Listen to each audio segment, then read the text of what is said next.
Hi everyone, Olivia Reiner here for Packers News, joined by Jim Owczarski. And as you can tell, it is a little windy today. It's a little cold. And your girl did a really dumb thing. You can't see. Maybe I'll take a picture and share it with you on the socials. But I took my gloves off last night because I decided it was pretty warm and I didn't need them on air. So I just took them off and I left them on this, I don't even know what you want to call this right here, some sort of container that's on the field. I left them on top of it, and I forgot to pick them back up. Yeah. And they are currently sitting there waterlogged because it rained all day today. Yeah. So I do not currently have gloves. I'm bare-handsing it. And I'm good, though. If I start sticking my hands into my coat, it's because it's a little chilly today.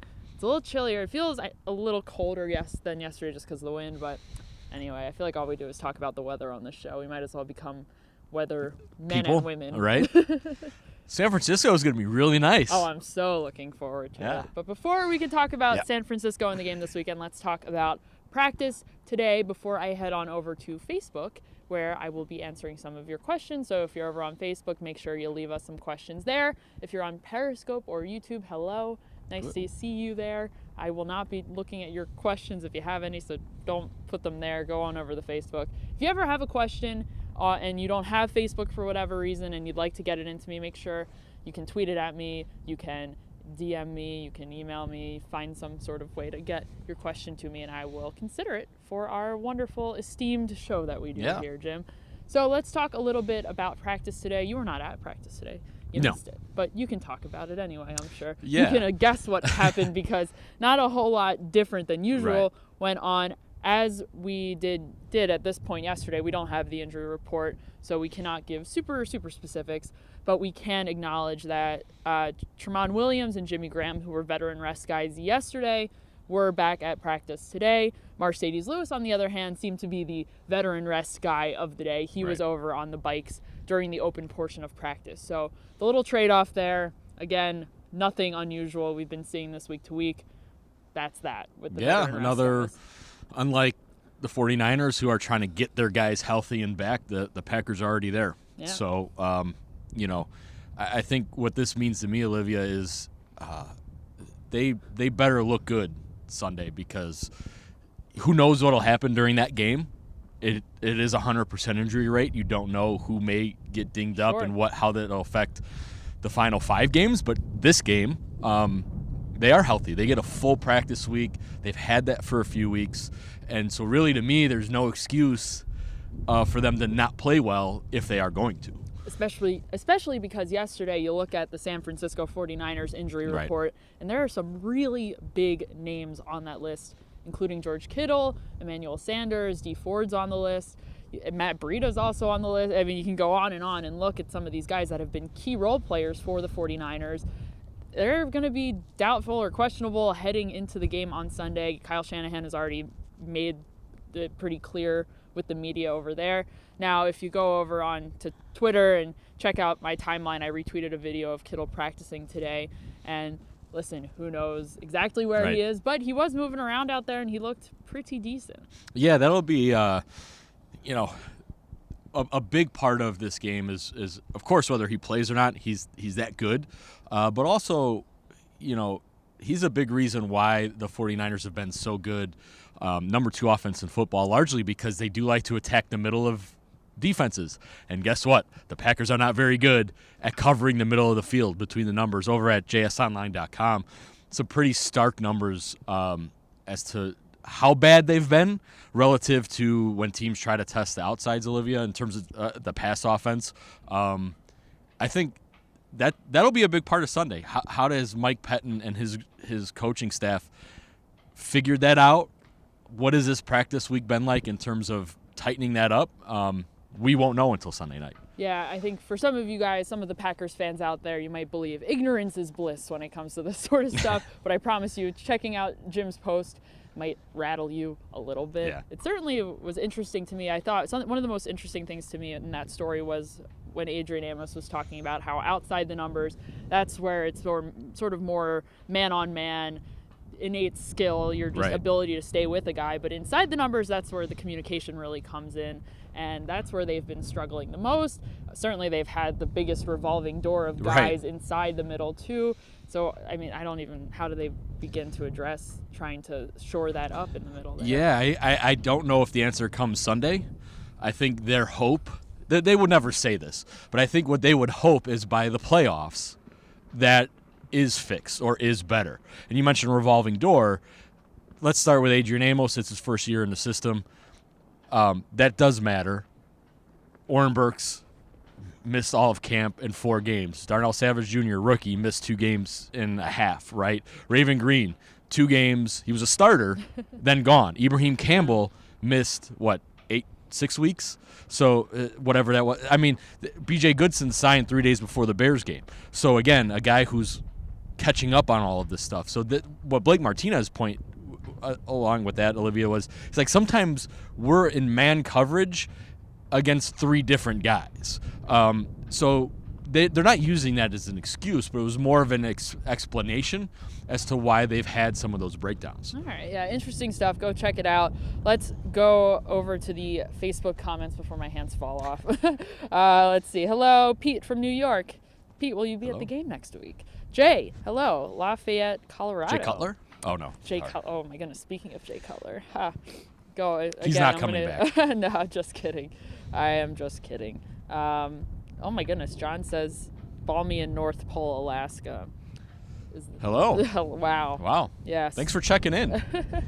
John, I feel so much weaker now wearing hat and gloves when they're checking in from Olivia Strong. I am going crazy over here. All right. John asks, will there be more tight ends this week? And I think he's referring to Robert Tonyan. Yeah. And he's been out since week 5 where he sustained a hip injury against the Dallas Cowboys. And every single week it's looked like he's getting closer, and then there's a setback, and he doesn't play that week. Matt LaFleur says he is getting closer, but he would not give a certain answer as to whether or not he will be ready for Sunday. I don't know if you've had a chance to chat with him, but where is he at so far this week? Yeah, I did catch up with him Monday, and he said the bye week obviously was great. He feels better this week than he did 2 weeks ago.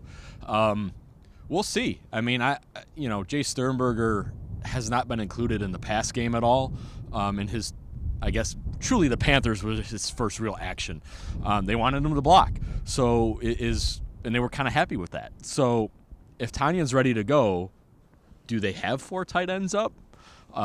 Is Sternberger just automatically down because Tonyan is ready to do all of the things? I think that's part of it. Is he ready to block and run and catch passes?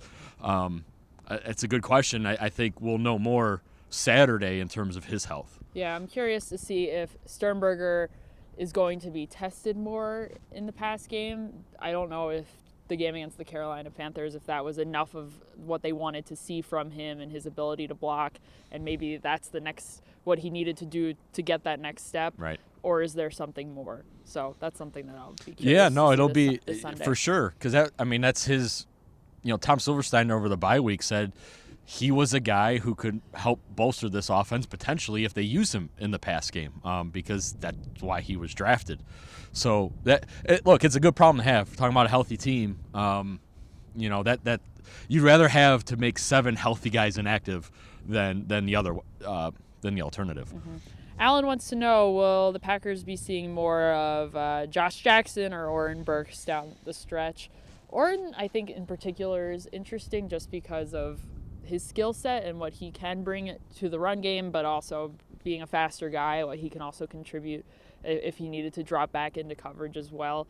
But for whatever reason, the Packers have not been utilizing him very much whatsoever. He saw some time against the Panthers, especially with Christian McCaffrey being such a prominent part of their offense, but he did not seem to be the answer to McCaffrey, even though they were pretty solid in keeping him quiet on that Sunday. Yeah, I think Josh Jackson, is, you hate to say persona non grata, but I think he is at this point. I mean, Mike Pettin a couple weeks ago, Olivia said flat out, I don't have a spot for him.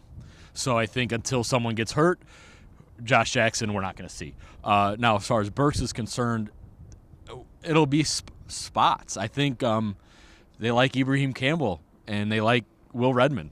I don't know what else Oren Burks has to do in practice to prove he should be on the field. in those situations. So, maybe that is a change. Maybe that's the thing we'll see coming out of the bye week. If we do see 42-37 more, maybe that's why. Mm-hmm. John, I don't know if this is the same John, but another John. It's a different John.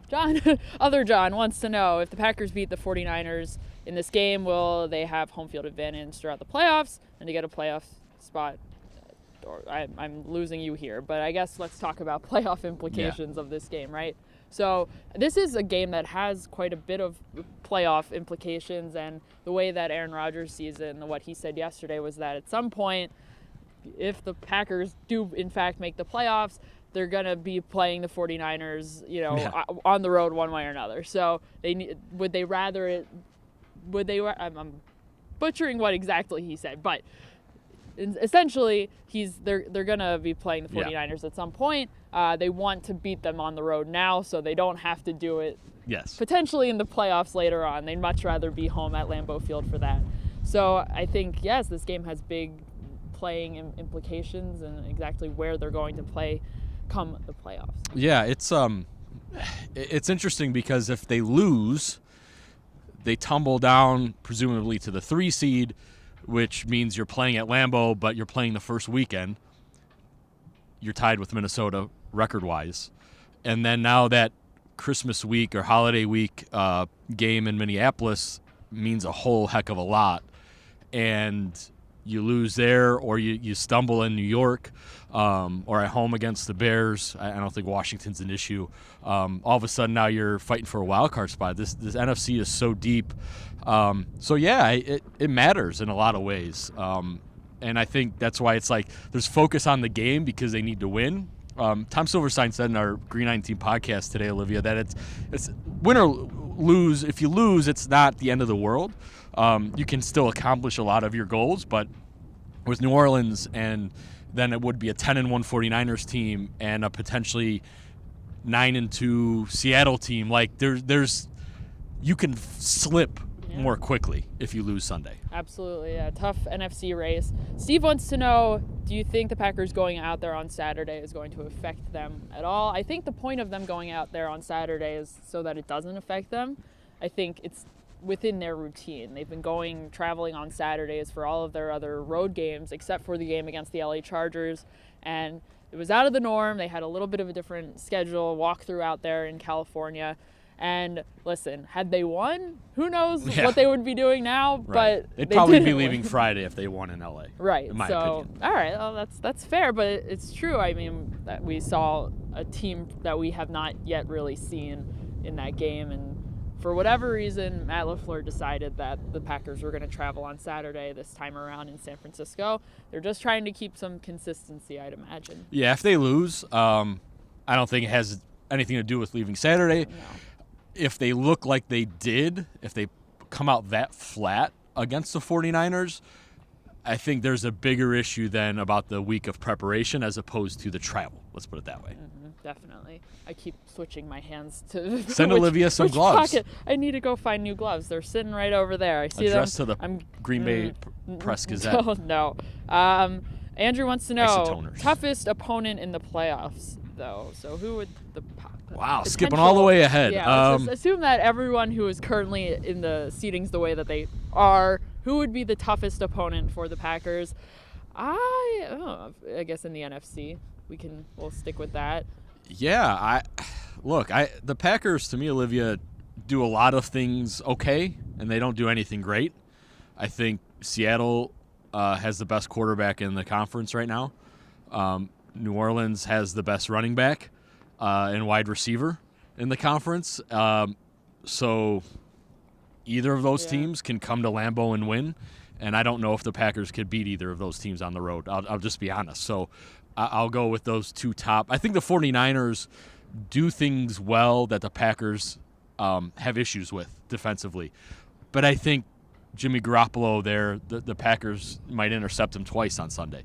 So I think, to me, the Saints and the Seahawks are the only teams with quarterbacks that can match the guy who plays here 8 times a year. Mm-hmm. So wherever those games might be, I would say those two are the biggest issues. Yeah, I think so too. I would think the Saints. I know that the not necessarily just the Seahawks, but Russell Wilson hasn't necessarily had the success here at Lambeau, perhaps, that I know they would want to. Right.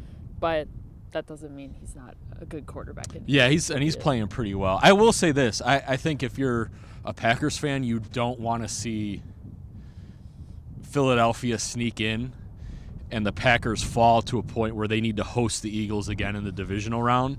That's not a good matchup, I don't think. And that's a team that knows how to win in the postseason and knows how to win on the road. Yeah. So they would be the scary wild card team if things were to shake out that way. Mm-hmm. All right. Well, I'm definitely looking a little bit ahead into the future. Yeah, why not? There's plenty of football left. There's lots of season left, and the Packers are going to be on the road for most of it. So it's not going to be an easy one from here, but we will be with you guys all season. No matter what happens, we won't abandon you. We will be back tomorrow for another live stream before we head on out to San Francisco. If you have any good recommendations, always let me know. We always like to know these things as we travel. It's a lot of fun. And I've never been to San Francisco, so I'm looking forward to it. Yeah, it's fun. This will be we have friends out there, so I've been out there quite a bit. It's a great, fun town to be around for a few days. Cool. I'm looking forward to it. Thank you guys so much for joining us. Make sure you're checking out PackersNews.com for all of your Packers coverage. Follow us on social media, and we will be back with you guys tomorrow. Hopefully, my red hands will not be with you tomorrow.